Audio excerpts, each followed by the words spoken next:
Well, good morning, good morning, good morning. A couple of seconds early, but I thought I'd jump on this morning a little bit early.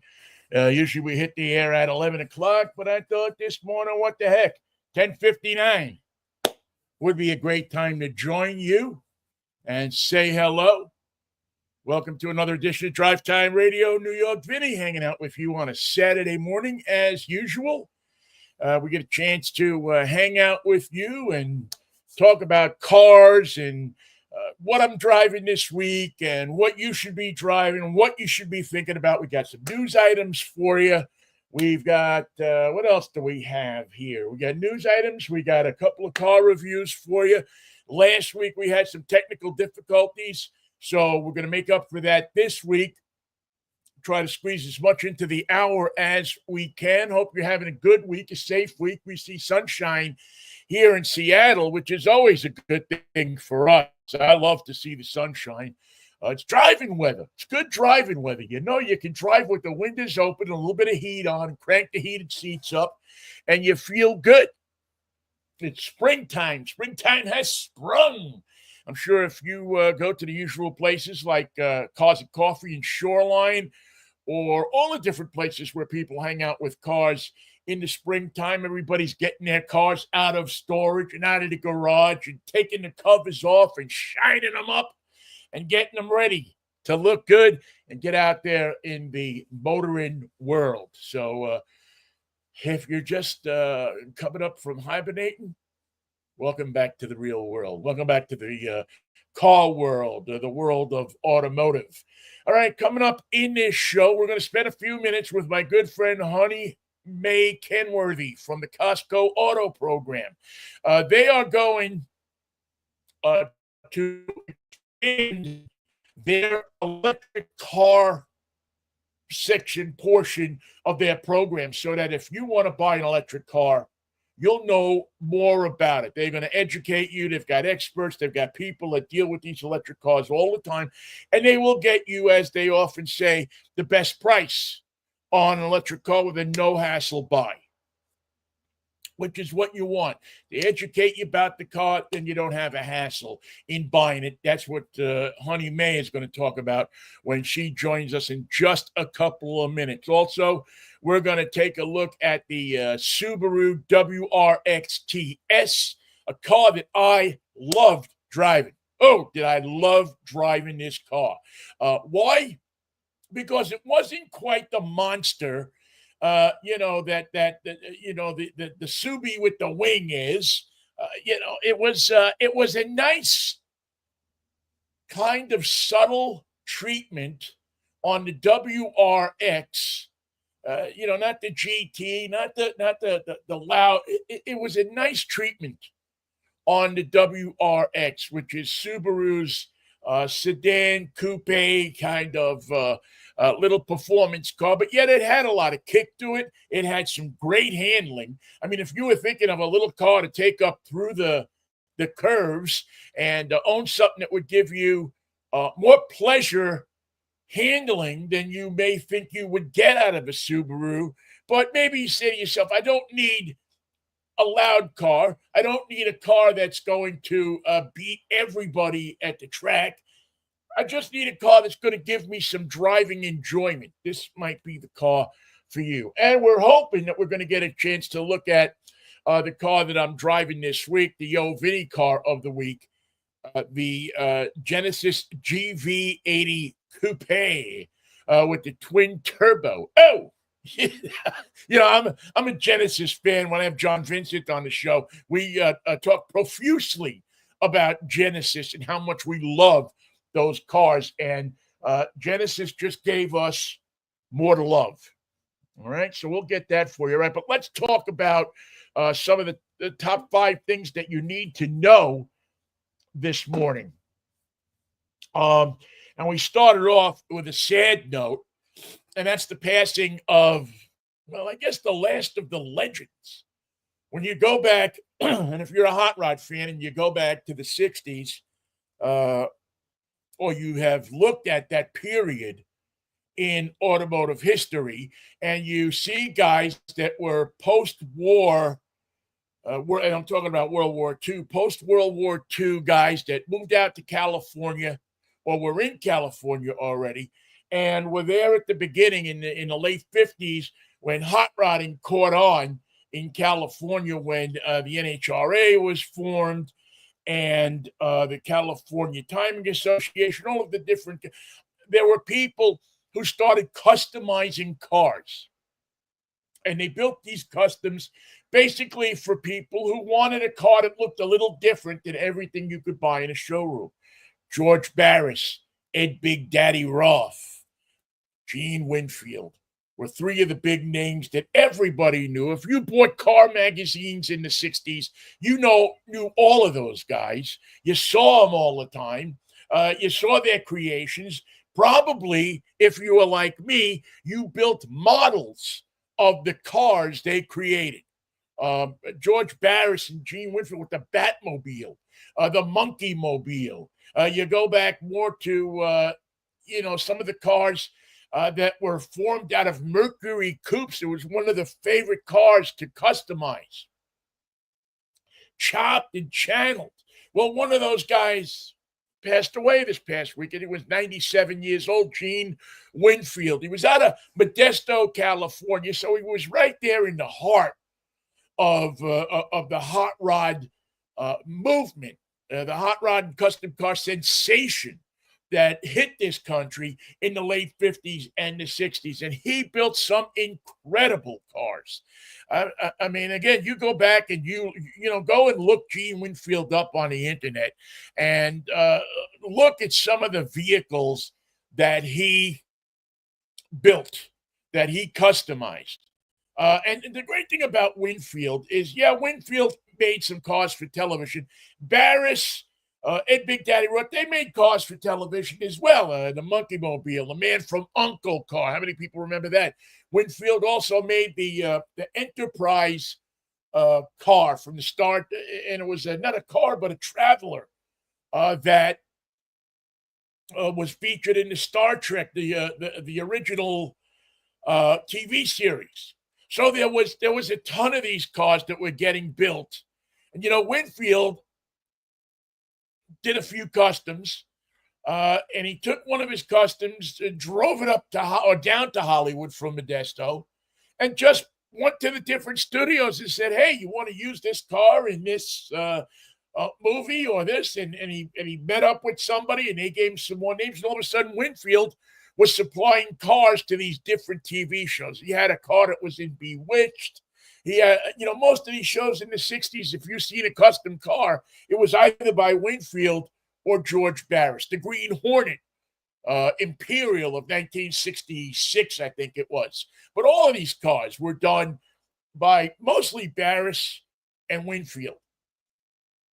The thing about Winfield that was really cool, and that I saw him do this. I got a chance to meet him and talk to him when I was in Pittsburgh in the early 2010s.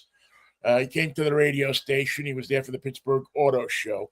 And one of the cool things that Winfield used to do is he would get a car at the auto show, and he would get a couple of people in his crew, and they would actually build a custom at the auto show. So they would get the saws out, and they would have an area set up in the show there. And they would get the saws out, and they cut the roof off, cut 4 inches out of the roof, weld it back onto the car. Usually it was an old Mercury or old Ford. Those seem to be the ones that they love to do the most, although the 58 Chevys, a lot of those cars were customized as well. And they would take those cars and they would build the custom over the weekend of the auto show. Now, I don't know if they ever did it in Seattle. I suspect that they may have, because I know that Michael Dobrin used to run the Roadster show that would come here, and certainly down in Portland. And I know he had Winfield up there a bunch of times to build his custom. So chances are, if you went to one of those hot rod shows, you saw Gene Winfield customize a car in front of your very eyes, even if you didn't know it at the time. You probably said, who's that nut?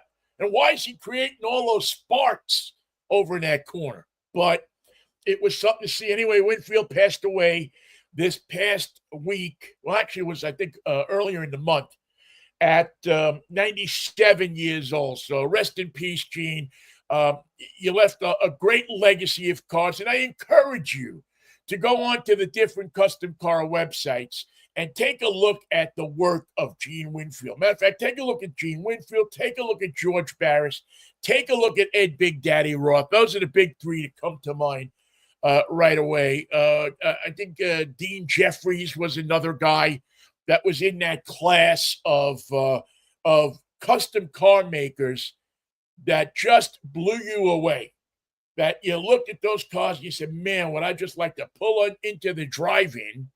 Before we had drive-throughs, we had drive-ins, and hang with those cars and look at them and enjoy them and look at the pieces of art that these guys created, automotive art that these guys created.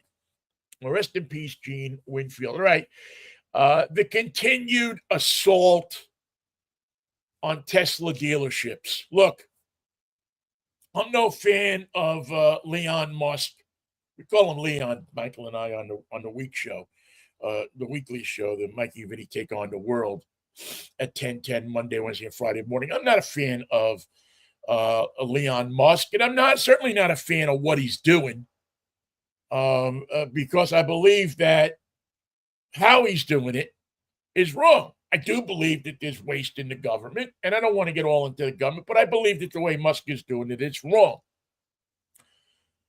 And I understand the frustrated feeling of people, federal workers who have been fired, who've had their livelihoods taken out from under them, and the wanting to strike back at him. I don't know if this is the right way to do it. I don't know, especially when you go out and you key somebody's car that's sitting in the parking lot. You think you're hurting Elon Musk? No, you're not hurting Leon. You're hurting the person that owns that car. And I know, listen, Tesla drivers didn't have the greatest reputation. Tesla owners didn't have the greatest reputation before this all started. I mean, they literally replaced Porsche owners as the car owners that people love to hate the most. There was a sense of entitlement with some people that drove these cars. We've seen it. We've all seen them taking up 2 spaces in a parking lot. I mean, the pictures are all over the internet. The people in Britain voted the Tesla the most despicable drivers, the most despicable car, again, replacing Porsche. So, I'm not gonna say that there's not a lot of pent-up frustration there. But number one, somebody's going to get killed doing this. A firebombing and shooting into dealerships. Now, if you want to go stand outside a dealership and protest, knock yourself out. I think it's good that you show up and you protest in front of a Tesla dealership. I think it's a good thing. It's a healthy thing to go down there and protest. What isn't healthy, though, is to listen to the agitators who basically want you to destroy property, want to give Musk and those people at Tesla a reason to say that the people on the other side of what they want to do are wrong, are violent. So please, if you want to protest Teslas, put a sign on your car, put a bumper sticker on your car. Listen, they're getting punishment because, first of all, the Tesla trade-ins, the people that want to get rid of their Teslas, the numbers are up phenomenally. You can buy a Tesla right now as cheap as it's ever been from somebody. They want to get rid of the cars because they don't want to put up with the bull crap that they have to put up to own these cars now all of a sudden. Tesla's stock is tanking. And there's a lot of people that are putting stuff up. Well, what if Tesla goes out of business? 100,000 people are going to be out of work. Well, I feel bad for those people. I do, but I also feel bad for the 100,000 people that Elon Musk put out of work in the federal government. You know, there's a balance to everything. And that's the problem these days. I'm not going to get political here, but that's the problem these days is we don't find the balance. We don't find the center ground. It's got to be all or nothing. So please, I'm not going to tell you to love Tesla, but I am going to ask you again, don't destroy the dealerships. Don't destroy the cars. Sell your Tesla.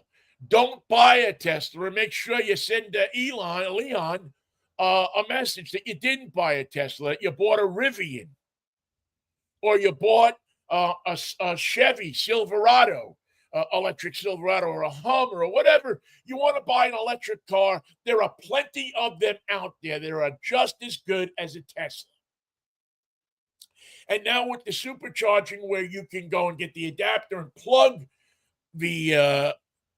your electric car into a Tesla supercharger, there's not that much of a difference. The big allure of the Teslas was that they had a charging network that was set up all over the place, and it was easy. You could drive cross country and find Tesla charging stations. Now, whether he turns those off at some point, who knows? But burning dealerships, doing things that could hurt people, is not the way to go, in my opinion. I know there are people who think that you got to be violent, you got to do this, you got to do that. I don't think it gains anything. It just makes people who don't agree with Musk, of which there are many, look very bad. And it gives the group that is opposite that group something to say. I mean, if you read the internet, everybody is blaming it on Democrats. Like Democrats are sitting there going, I mean, freaking Democrats own these cars. And that's really an interesting part of it, too, to see, like, all of a sudden, the people who hated electric cars, who were trying to kill electric cars, now standing up and defending Elon. It's a crazy country that we live in these days. It's certainly not boring. All right. If you live in Washington State, which I think most of our listeners do, although I know that there is a big contingent of my listeners that live in Western Pennsylvania, in the Pittsburgh area, and hello to all of you.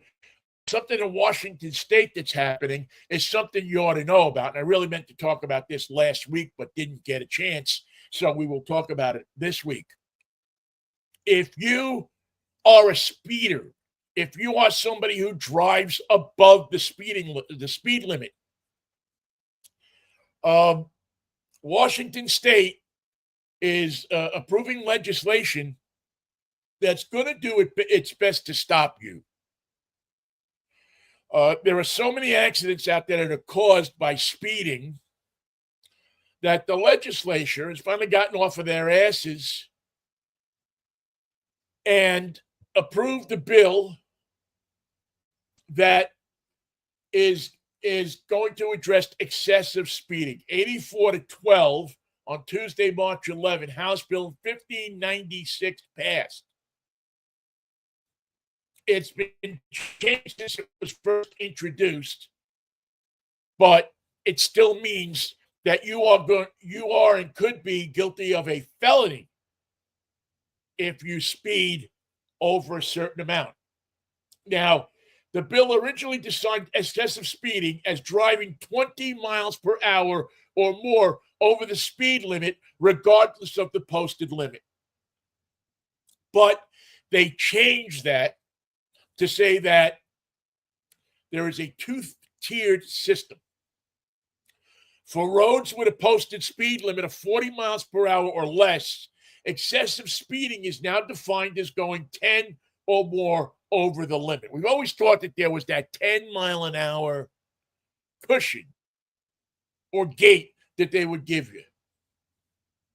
For roads with a posted speed limit above 40, which is most of your state highways, your interstates, the threshold will be 20 miles per hour or more over the speed limit. And the fines and the punishments are going to go up considerably. As I said, this excessive speeding is going to be looked at, I believe, as a felony. Also, if you get convicted of a certain amount of speeding offenses, I don't think it's a lot. If you're convicted of reckless driving, or if you've accumulated a certain number of speeding violations, repeat offenders, the state will have to, it'll be mandatory that they suspend your license and that they put in your car at your expense an intelligent speed assistant device. And what these things do is they limit your speed. They say they put these in the car, and using GPS, it can prevent you from exceeding the posted speed limit with a couple of exceptions. There is a button that's on it, I guess, that'll let you override the speed limit. In certain situations, you get a certain number of those a month. I think the law says 3 of them. But they're going to make sure that you do not speed, that you are incapable of speeding in case of an emergency. Now, this was supposed to go into effect in 2027. It'll go into effect July 1st, 2028. And because the state authorities want to properly roll out and test the technology, it is in use in Europe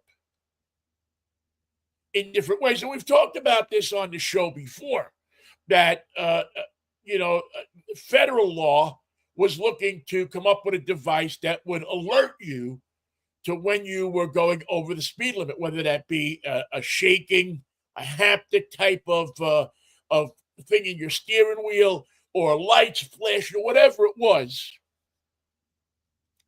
And it'll also limit the liabilities of manufacturers and dealers regarding the ISA devices. The law specifies that motor vehicle manufacturers, distributors, or dealers will not be held liable for damages caused by the use or misuse of an ISA device. And this, to me, is a problem, because it's going to create a system on the road that if you don't have these in these big trucks that are on the road, on the interstate, and your thing says that you can't go over 60 miles an hour coming down I-5, let's say, from Bellingham, well, what's going to happen when some tractor-trailer guy from Canada crawls up the butt of your car? And you've got no place to go, and you can't speed up to get around them or get past them or get away from them. And believe you me, that's happened to me, where, some guy, he's been coming down in a tractor trailer, and he's going to Mexico, and he's probably hopped up on coffee or more, and they're on your ass, and you're trying to get out of the way, and they're not letting up, and all of a sudden you have a problem. So what are we going to do about them?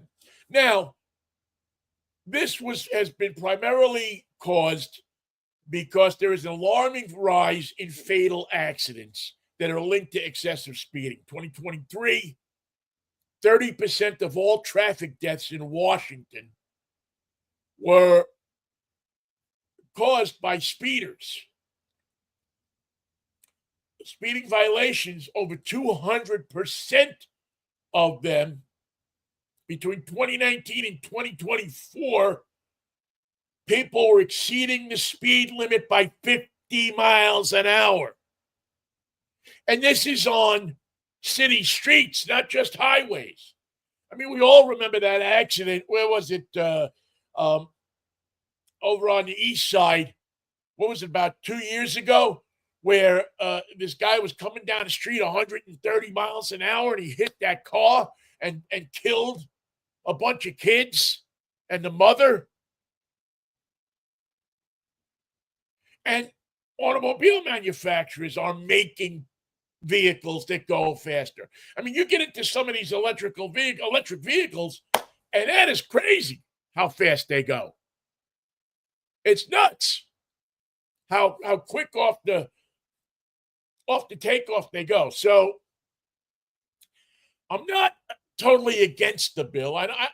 There's parts of it that make me feel okay, because we seem to have lost some of the responsibility about speed and about where and when to go fast. I mean, if you want to do, and this is part of our problem, I think, if you're driving over to Spokane, and I've done it a million times, I go over to see my friend Keith.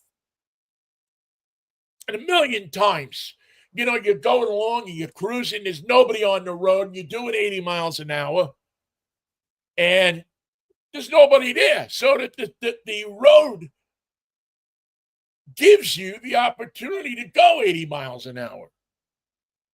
It's a nice road. It's really built nicely, and the interstate, you're going through. But time and time again, we see people doing 80 miles an hour on the street. We see people doing 80 miles an hour in places that they shouldn't be, past a school. We see people whipping around school buses that are stopped. They're going fast and they're not paying attention. Maybe they're smoking dope. Maybe they're drinking at 9 o'clock in the morning. Who knows? Anyway, there's an organization, if you want to know more, Families for Safe Streets. They advocate for stricter speed enforcement. They've supported the bill. A lot of people in that group have relatives, family members who have been killed by speeding drivers. And they believe that the introduction of these ISA devices will change the complexion of speeding in the state of Washington. I think it will too. But I think we also have to enforce the traffic laws that we have better than we do. If somebody gets a DUI, they shouldn't get cut out on it. Maybe they should spend a week in jail instead of just getting, especially if you blow over a certain amount. If you're at a 0.8 or 0.8, which is the legal limit, or you blow a 0.10 or a high number. Maybe sitting in jail for a week will teach you not to do it again. I don't know. Some people you're not going to teach not to do it again, but at least you're trying to do something. The worst thing in the world is when I see somebody who's had an accident, they cause an accident, and they get they get pulled out of the car by the cops, and it's their third, fourth, fifth DUI. I remember that guy a number of years ago in Ballard. I think he worked at a gas station. He had like 6 DUIs, but he was still driving. Not good.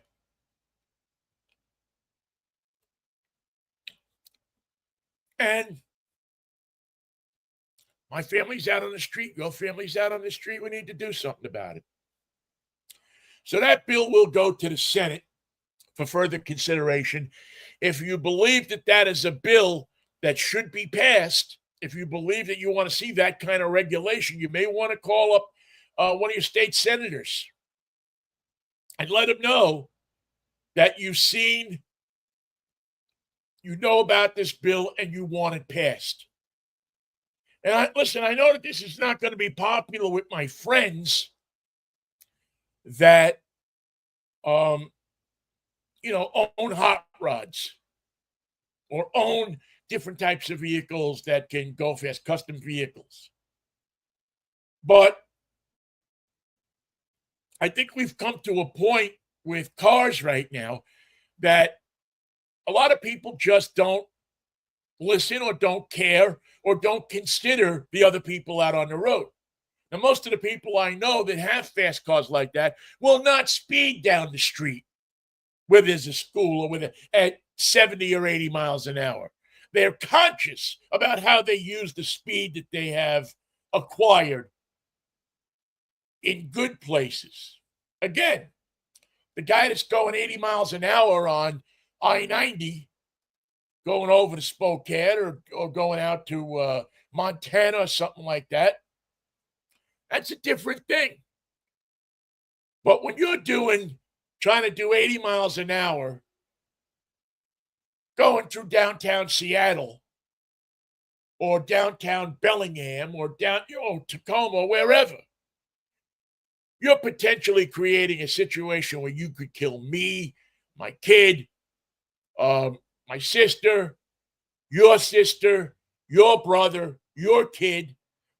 Something has to be done to limit it. Something has to be done to drop it. And I'm glad to see that the state Senate will now consider this. I will keep an eye on this and keep you informed. One other quick thing before we get to Honey May, our good friend from the Costco Auto Program, is General Motors and Hyundai this week came up with an agreement where they're going to get together and Hyundai is going to manufacture trucks, I think electric trucks, for General Motors. And they're going to go partners on these trucks. Hyundai will offer General Motors pickup trucks in their showrooms, rebadged as Hyundais. I think it's a great idea. The Korean manufacturers have seemed to really been able to do electrics right. You look at the Hyundais and the Kia electrics, they're fantastic. Those are the cars that you should be buying as opposed to a Tesla if that's, if you want an electric car. The Ioniq 6 and the 5 and the EV9 and the EV6 from Kia. I mean, those cars work well, are fantastic, are comfortable, and they get decent range. And they're only going to get better because the Koreans have the experience in building electronics and batteries and things like that because they have been manufacturing these things for a long time. Not the cars, but the batteries and the power sources. So they know how to do it. So we'll be watching that to see how that goes along. And I think we're going to be excited about that. All right, before we talk to Honey May, just want to remind you that this show is sponsored by my good friend George Jackson from George Jackson Promotions. GeorgeJacksonPromotions.com is his website. GJP Promotions is his address on Facebook. And if you own a business, if you need to have T-shirts done, if you need to have giveaways done, tchotchkes, all sorts of things like that. If you have a high school team and you want to get bags for your team that has your logo, your school logo, and lettering on it, and their names on it, George handles this kind of stuff. And I'll put my personal plug in for George. George did my T-shirts. I did T-shirts a few years ago when I came out of my coma, when I was in the hospital, that I handed out to the nurses and to people who really helped me when I was in my coma. And George did those T-shirts, and he did them great. He did them on time. He did them under budget. And he did them consulting and talking to me every step of the way about what I wanted. Now, I didn't get that from the online people. Honestly. I mean, I was put stuff into a computer and Hopefully it was going to come out right. Hopefully it wasn't. With George, I had his phone number. If there was something I wanted to change, something that wasn't right, I picked up the phone, I called George, and George made it right. That's the kind of guy George is. So if you don't want to deal with the online mess, and I know the different companies always tell you, we take care of you. No, nobody takes care of you like George Jackson. I know this guy a long time. He's a good friend, and he also has built a business on service. Remember that? Service? Remember? Does anybody remember service? So from the Led Zeppelin, look it up. Anyway, George gives people service. So if you have a business and you want to buy these types of things, get these types of things for your business, find out how much they are. Maybe you've been thinking about it. You can call George up, no obligation. He's going to tell you what they cost, how long it'll take to deliver them. And I'm going to tell you, I suggest to you that you do it now if you're thinking about it. Because with the tariffs, who knows what's going to happen that are going to be coming. And we'll talk more about that in the coming weeks as far as what it's going to do to car prices. Although, like I've said before, if you're thinking about buying a new car, this might be the time to take a look at it because those cars are, what car doesn't go through Canada or Mexico? And those tariffs are going to become real, and they're going to be something that's going to raise the manufacturers are not going to absorb all of those cars. By the way, when I talked about that General Motors and Hyundai agreement, I forgot to mention that they are going to jointly build a factory here in the United States to produce those trucks. So that will bring manufacturing jobs into the United States. Not back because they don't manufacture together now, but into the United States. And it's got nothing to do with tariffs because it's Korea. There's no tariffs on stuff from South Korea yet. But it'll put Americans back to work. And there's nothing wrong with that. All right. As I said before, we got a chance to last week talk to my good friend, Honey Mae Kenworthy from the Costco Auto Program. They are good friends of this program. We've known them for a long time. I think they do good work. I've sent several people I know to the Costco Auto Program to buy cars because they seem to have perfected the thing where you go and you buy a car and you do it right without a hassle, without this, without that. So let's take a listen to that interview and get Honey Mae running here. And Mae, how are you? Good morning. Hi, Vinnie. So happy to be here. Oh, happy to have you with us.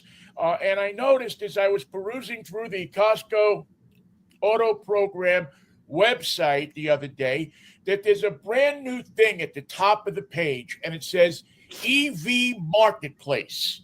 So first I thought that was everybody who was trying to sell their Tesla in Southern California. But then I figured it might be, Costco Auto Program, it might be something a little bit different. You guys are kind of going full tilt boogie into electric cars, the whole electric thing, which, some people are on board. Some people need to get on board. Some people need to be educated. You guys have decided that you're going to not only sell people and talk to people about EVs, but you're going to educate them about them as well and get them to look at this phenomenal piece of the automotive business. Well, as you said, we've been friends for a very long time. Costco Auto Program is about making it easy for members to learn about the vehicles that they want to purchase. And EVs are the thing right now, and we want to make sure that no matter what vehicle members want to buy, that they are informed and confident in their purchase decision. And I think that's one thing that people run up against when they start to think about an EV is everybody has an opinion about an EV. Not many people have the facts about an EV. You're going to talk to your neighbor. You're going to talk to the person at Starbucks. You're going to talk to this person. You're going to talk to that person. You're going to talk to 1,000 people, and 1,000 people are going to have different opinions. When Yes. you look at Starbucks, listen to me.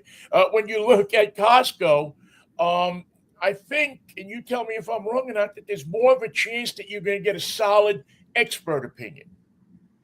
Well, I mean, of course, we're looking for people who are reliable, and we do our research. So we make sure that our sources that we're pulling the information from are reliable.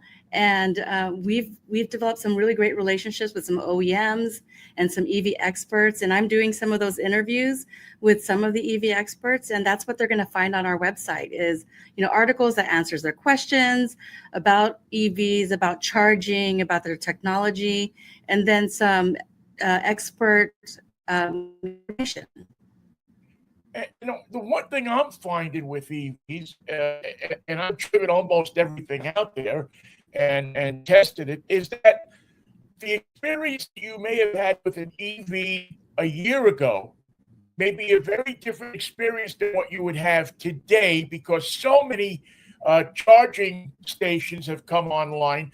Even a year or 2 years since these models are introduced, the advances that they have in battery technology and the different technologies that are within the car, the tech. I mean, it's really exploding, and it sometimes can be a little hard to catch up with.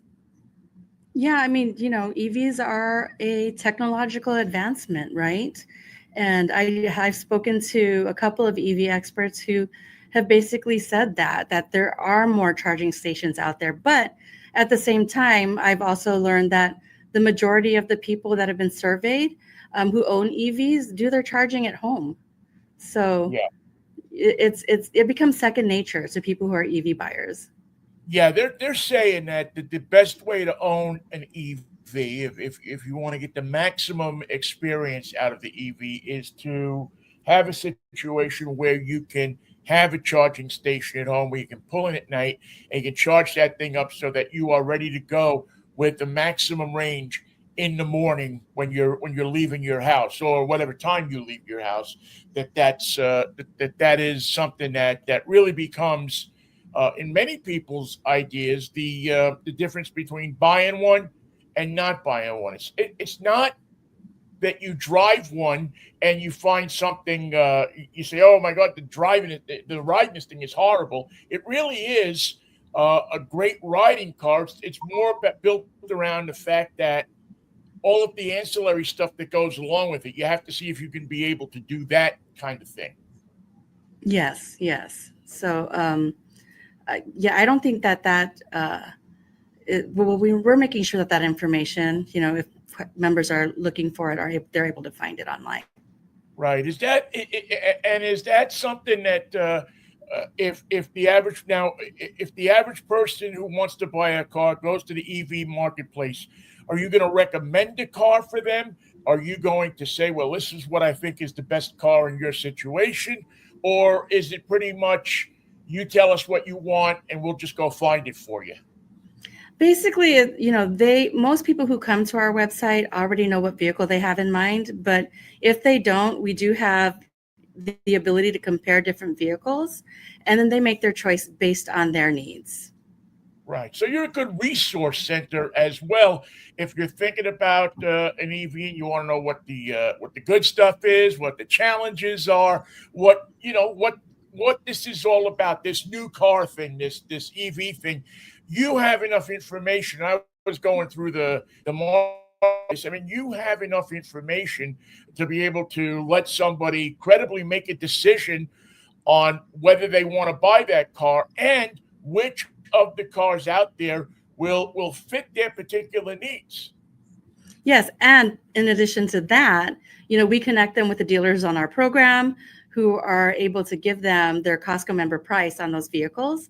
And then I think you may have noticed that on our website, you can find the exclusive incentives that we have running for a limited time, which is basically in addition to their prearranged pricing that they receive through our program. So they get additional savings, a great experience, all the information they need. And that's what sets our, EV marketplace apart from other programs. Well, that's the one thing that is really, it's really made me think about this is I know I've had several friends that have bought cars through the Costco Auto program. I've sent them over and said, listen, this is Yes. the best way you can do this.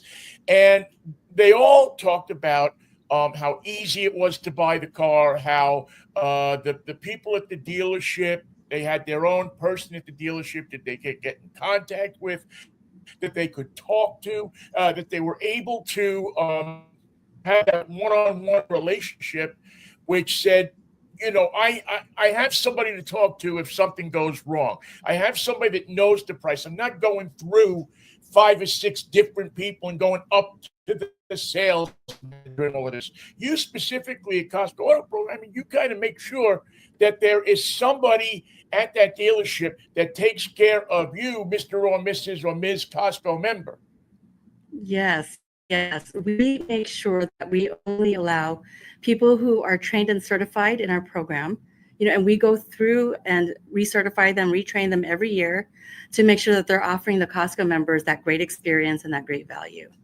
Right. And that's something that listen, Costco stands for. Anybody who goes and buys a pair of eyeglasses there or a refrigerator or a car gets that same level of what you're used to. It's not because you're buying tires, you get, less of a, you got a good deal on the tires. They don't take the service away. They keep the service there. Same thing with a car, right? You buy a car there, you're not going to get less service because you're getting a deal on a car that might be better than you would get anywhere else. You're getting not just the price, but the service, I don't know, I like to call it the warm hug of the Costco Auto program. I like that. But yes, I think that's right. It is the warm hug. The members who use our program, they're never alone. We're there to help them throughout the entire experience. And that's something we're talking to Honey Mae Kenworthy from the Costco Auto program. She is the person that is in charge. She's corporate communications director of the Costco Auto programs. And she's so good that they've put her in charge of the EV marketplace, which you can find by going to CostcoAutoprogram.com and just clicking on the top, you'll see the EV marketplace. Transparency is something that people look for these days. Geez, I think it's almost in everything we do these days. I think sometimes we get over transparent, but that's, I would think, is one of the things about that the people that work with you demand is both clients and the dealers. They want you to know what's going on each step of the way in these deals. That's correct. And part of being a dealership on our network, when we send Costco members over to them, the requirement is that when the member selects the vehicle that they want, that they are going to send them or show them, the exact savings that they're going to receive through our program. Right. And there's no, like, when you get back in the office, they don't stick you in a hot room and try to make you buy nitrogen, do they? No. Hopefully not. Listen, I've had the guy over me. Well, I can't sell you the car if you don't get nitrogen. And one of the things, there's 2 things I find in buying a car. Number one is you have to be calm. If you can't be calm and you can't sit back from impulse decisions, send your cousin in to buy the car or send somebody else. And number 2 is you have to feel that the person that's doing business with you at the dealership is honest, is being forthright with you, is selling you the right car for what you need. And while I know Costco can't guarantee the right car for what you need, the rest of the stuff, the honesty and transparency, that's a requirement. You have that. That's right there in front of you. And it's so huge for people these days. We ask our dealers that are on our program, the contacts that are at the dealership, to treat the members who come to their dealership with the utmost respect and right. Make sure that they are transparent in the transaction, show them the pricing, show them the savings that they're going to receive. If there are additional savings available when they are, completing the transaction, show them that as well. How Any idea how much you save on, if you go through Costco Auto Program as opposed to just walking in off the street and saying, "I want to buy that." I love that Hyundai, that Ionic 6. I love that car. What do you want for it?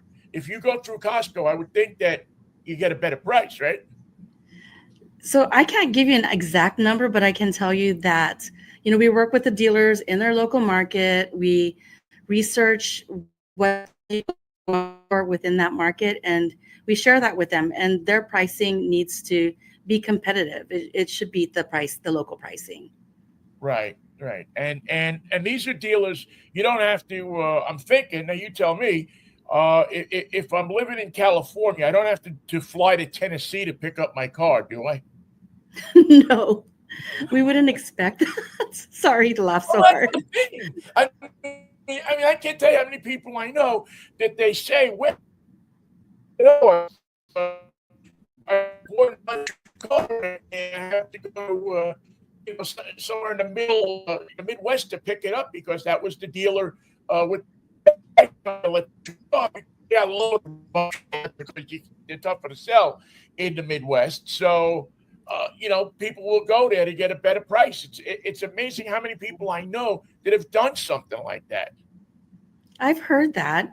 So, And in the rare instance that we don't have a dealer that offers great pricing on a vehicle, we let the member know. We let them right. know if that the dealership is not that close to them, and we offer to refer them to a dealership that may be outside of their area. But it's their choice, and we won't offer a vehicle if they're not going to give members a great deal on it, Right. great It's pricing. really an exciting time in automotive right now. On one hand, there's a lot of insanity going on, but if you take the politics and everything else out of it for a second, and you just go back and you look at the technology and what's happening in autos and what our cars can do for us now, things that we never dreamed impossible. When I was a kid, if you left the lights on in the house, my mother would turn to me and say, "Vinny, go inside and turn the lights off." Now you just hit on the dashboard of your car. You say, "Alexa, turn my lights off." Boom, the lights go off and you go on your merry way. We don't even have to get out of our cars anymore. Pretty It's amazing in my book. it's a good thing we're not at my house, because if you had done that, you would have turned off the lights.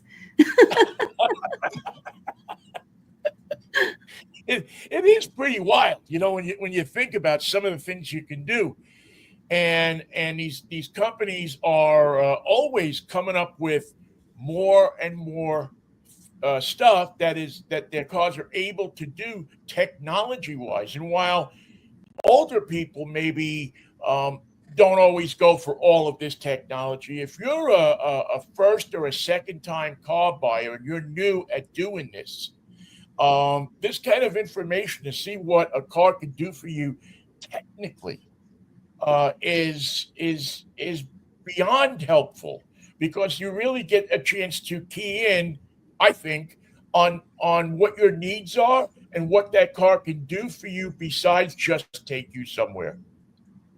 Yes, yes, absolutely. We give them all the information that they need. We have the articles and the information, on the website to help them through that. And, if they have any questions about their experience or need help navigating the process, we do have our own experts here, available to assist them as well. Do you do this with every person individually, or do you actually have people? Because if I could buy a car from you, I'd buy one a day. Because you're so nice to deal with. You're a gem, but you have a staff that works with you to help put them, uh, the customer and the right dealer and everything together, right? Yes, I mean, they can actually find out the right dealer through our website, but if they need additional help, they can call our member advocates for assistance with locating the right dealer to assist them. Beautiful. That's a beautiful thing. Are you driving electric yet, Honey May? I'm driving a hybrid. How do you like it? I love it. I love it. Yes. I call a hybrid like the soft opening for the how restaurants always have a soft opening where they'll have invite some people in and feed them. The Yes. hybrids are like the soft opening. You know, you come in, you get in the car, you drive it, maybe you lease it for 2 years, or you buy it and you keep it a couple of years, and then you say, okay, I'm ready for electric, or okay, I'm sticking with gas. It's a big decision maker. I'm driving this week an F-150 Ford pickup that's a hybrid, and I love it. Nice. 604 miles on a tank of gas. I mean, I can literally drive to you in San Diego and almost, and not have to fill the tank up. It really is unbelievable about the gas mileage, the comfort, and the speed that these electrics. I mean, these most of these electrics really go fast. Yeah, they do. They do. Yeah, I have to watch myself. I haven't tested speed myself, but I've been at the auto show where I've, ridden as a passenger, and their spokespeople have tested the speed and shown us. Oh yeah, yeah. It's So, pretty. yeah. It's pretty amazing the pickup on these cars. I don't want to get too much into the speed and everything because you can only go 70 miles an hour, right? So Yes, that's right. uh, That's right. yeah, Yeah. we don't want to advocate anything else. Well, once again, Honey May, how do people, if they are interested in checking this out, if they're a Costco member and they want to check this out, you do have to be a Costco member to do this, right? Yes, you do to take advantage of the offers that we have available for them. And that's the one thing that I wanted to mention is that in addition to providing all this information for Costco members, once they're comfortable with the decision to buy an EV or a hybrid, um, they will see the different offers that we have available for them on our website. So, and it's costcoauto.com/EV. Right. I was looking at that before. You even have the new Chevy van that's just out there. Was the Bright Star? I Bright think it Drop. is. Bright Drop. Yeah. Yes. Interesting name. The Bright Drop. Yeah, Um, there's quite a few that we yeah, have she going came right now. out. I don't know, a couple months ago, maybe 2 months ago. And if you have a commercial business and you're a Costco business customer, you can take advantage of that as well. Yes, yes. And right now it's the 400 and 600 models of the Bright Drop. Right. And we have two different incentives for Costco members. It's 2,750 for the Gold Star and business members. But if you're an executive member, it's 3,000. And that's happening until May 31st. And I don't know if you saw, but these Chevrolet Bright Drops, they're fully customizable. So, you're not just buying a vehicle that's already designed. You can make it customizable to your needs. Well, see, I was looking at that thing and saying, boy, Costco could put Vinny in one of these vans and you could have me going across the country camping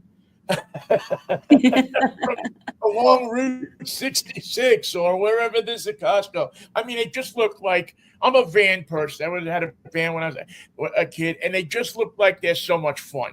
They So, do. They do. yeah, I mean, you load a bed up in there and you take the kids out on the road. Next thing you know, you have the RV experience with an EV. So your RV and your EV can be one and the same. Exactly. Well, I Exactly. should be working at General Motors or something, shouldn't I? Maybe I'll put in a good word for you. Just kidding. Please do. I need to get off the streets lately. All right, honey man, it's good to talk to you. It's good to, that I'm really congratulations on them, kind of put you in charge of this thing and saying that, hey, honey man, you were our person to spread the word on the EVs because it is a tough sell for a lot of people in the automotive world right now.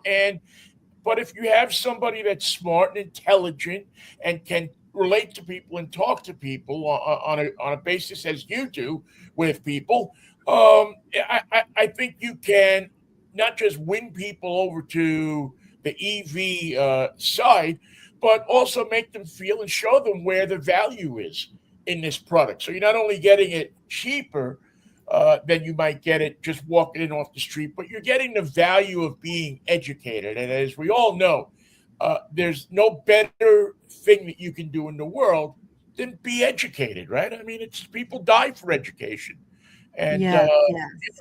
not necessarily for EV education, but know to really make a decision based on knowledge and not rumor or not innuendo or not what some guy that has a radio show says. Um, and I'm not saying, just saying that it's really a valuable thing, and I'm glad that Costco put you in charge of this, and I think you're going to be very successful. I'm just the spokesperson. We have a whole bunch of people, behind the scenes working on this, but thank you. You are too kind, and we are really excited about doing this for Costco members. We just want them to make confident buying decisions, make sure that they're comfortable with what they decide to do.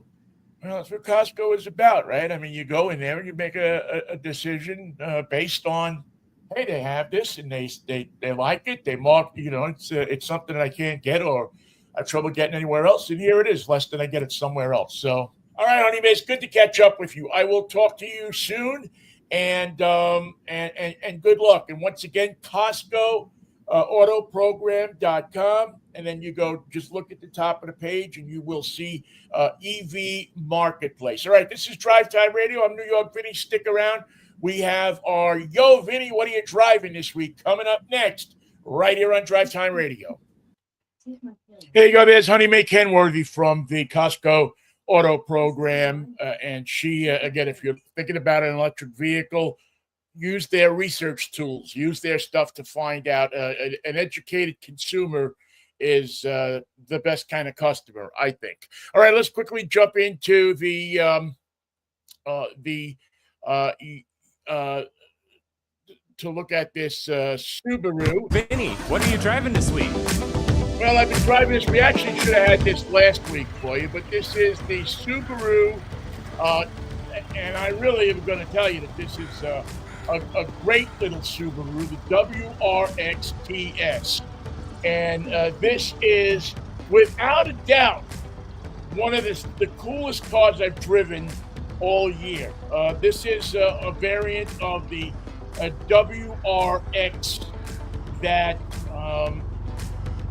that we have talked about for years and years on this program. It's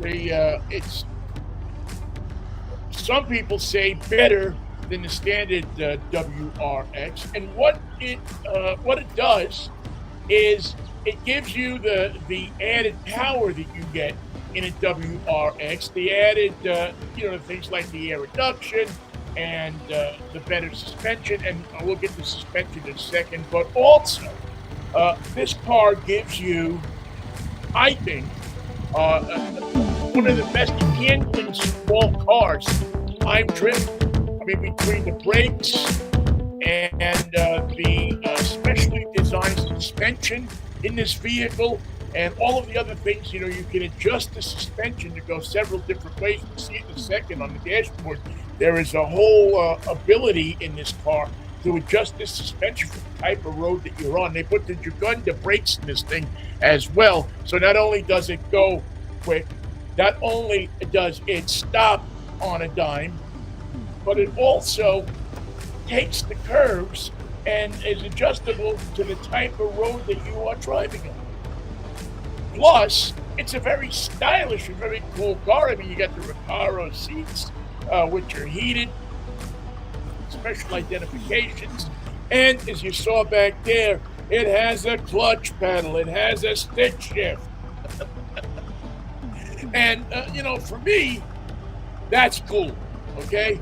That is very, very cool. When you jump into a car and you see that stick shift in there, you're doing something. You're having fun, So again, I absolutely enjoyed my time in this car. Enjoyed the way that the STI has, the TS, I should say, has really taken a good car and taken it to a different level.